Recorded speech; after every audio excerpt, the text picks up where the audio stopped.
Hey, it's H here. Today we're taking a look at technical analysis for silver. I'll cover wave analysis with Elliott Wave Theory and provide multiple scenarios the price may take and explain why I prefer one count over another. Let's take a look at the different possibilities. Today we're just going to be looking at the whole structure from March 2020 lows up to the current date. So for that one we have the overall idea that this is a 5-way move here into a wave 1 of primary. Then we are looking for some kind of correction down here. Whether it's done or not, we'll look into that as well. Now, one of the options here is that we have a 3-way move here into W, 3 ways into X, 3 ways into Y, 3 ways into X, and then possible 3-way structure into wave Z. Again, as this is a Z wave, we are looking for a 3-way setup here. This definitely looks more like a 5-way structure, so for this again we would be expecting a 3-way pullback and then again 5 ways downwards to reach the Z wave. Then we have one scenario in which wave 2 is already in here.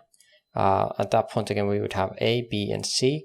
It doesn't have the best proportions here as wave C is massive compared to anything below it or before it.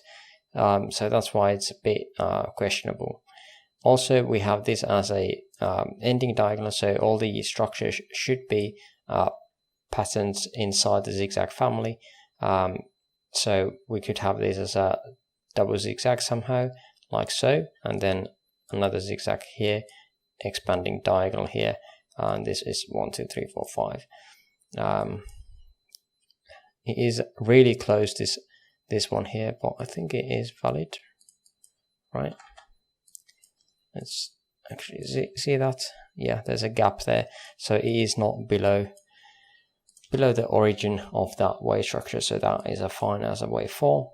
But again, as mentioned, this definitely looks more like a 5-way structure than a 3-way structure, so or any double zigzag, because double zigzags would have A, B, C, some kind of consolidation for the X wave, so W, X, and then Y. So that is still a possibility here that we are doing this. Yeah, that's pretty much that.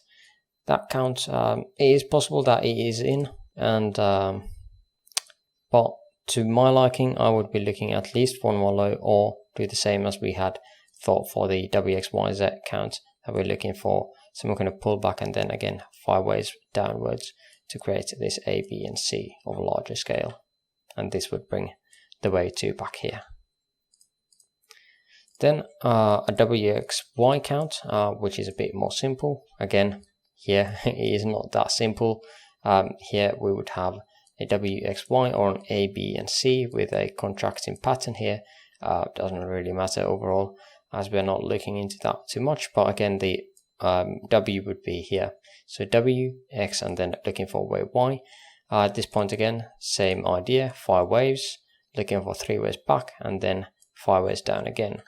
On arithmetic scale, currently we are pivoting from the golden pocket, and on logarithmic scale we do have still ways to that golden pocket area as well. So yep, we don't have that much here though on the logarithmic scale as we did here on the arithmetic scale, where we had these previous areas as a support, basically all this. Now let's take a look at the WXY count or any of the counts that have the 5-way move here. A bit closer look.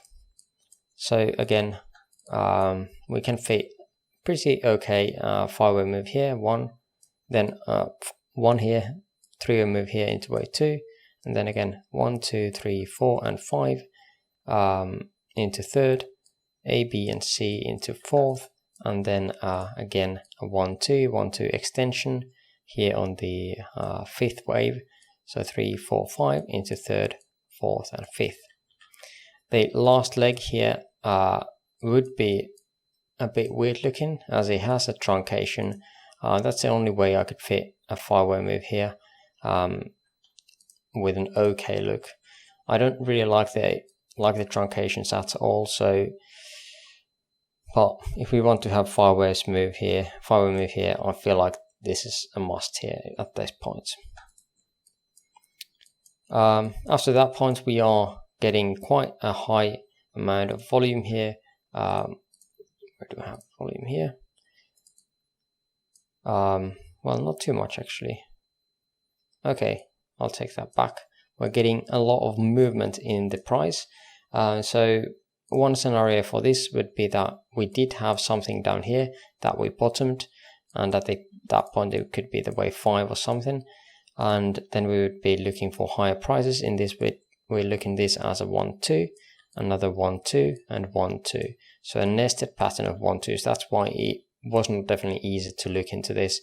It is also a bit weird looking structures here, so if we are going to dive in too deep here, we're just going to be most likely not getting any count available here. So that's why I'm trying to prefer over 30 minutes and probably 1 hour even better, to stay not looking into too much in detail in here, because that is going to be messing with my head for sure and not giving us proper looking counts.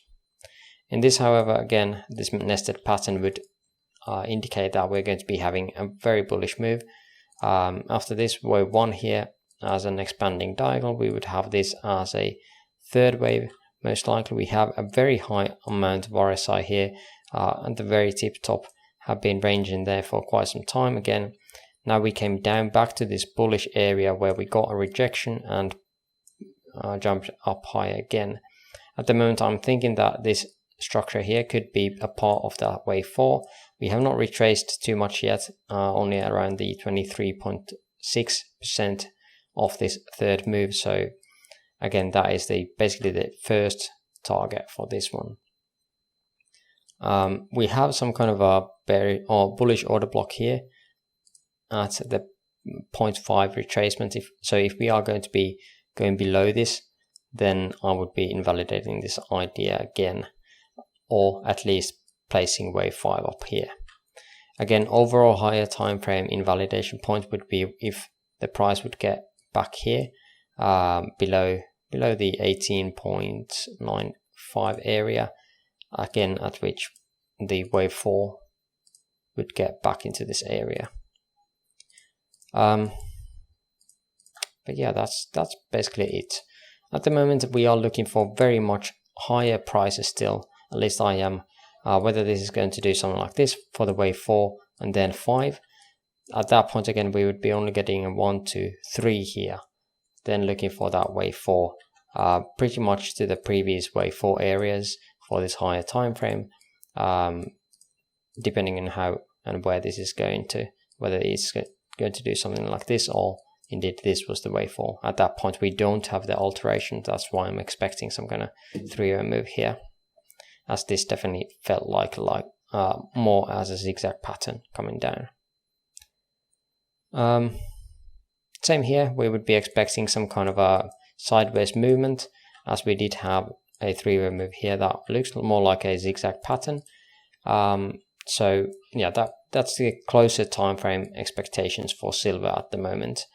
And as you can see, the higher time frame targets are getting pushed up higher as these extensions are getting here into the lower degrees. If we are pivoting again 5th around these areas, then we would be looking for 4th around the same, and then again 5th a bit higher, so about 3.618 for this structure, like so. Looking for downwards again, and then continuation up higher. But we'll see. Of course, this is going to be invalidated at some point, or some of the structures here invalidated. But again, we have some targets to look at. Non-Elliott Wave stuff, we do have, let's go a bit higher time frame to see. Well, we got it there.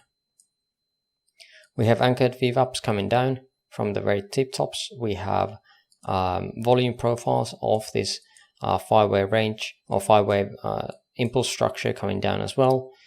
Very much we have a lot of volume coming in here, so that is very significant. We do have quite a few order blocks to get through here as well, and currently again we are battling with one of them here that does not really have volume yet supporting it, and that's why we are still having that easy push higher. After the $20.6 area, we are going to be having more resistance as in volume. So we could be expecting that basically consolidation moves for these 3 and 4s here. At that point, or at some point, we could be looking at the rejection here. Overall, where I'm looking at how high this could go is the 38.2 retracement of this this whole move, and that would be the minimum I would want to see, as this is going to be an A wave, B wave, and then C wave. Golden pocket has little to nothing here on higher time frame. 0.5 is a bit more better looking, as it is still standing around these areas of large volume here, same as the 20 or 38.2. We have also lots of dailies and weeklies there, and lots of these daily negative point of controls as well. I haven't labeled them in here, but those are, again, could be significant areas to look for. But that is pretty much everything I wanted to share at the moment. Expecting still higher numbers overall. Is going to be pretty choppy to me if this is going to be the count that we're going to be following through. But yeah, if you made it this far into the video, I would appreciate the likes and link to my free Discord server in the description below. And for now, I thank you for watching and hope you have an amazing rest of your day. See you in the next video. Bye bye.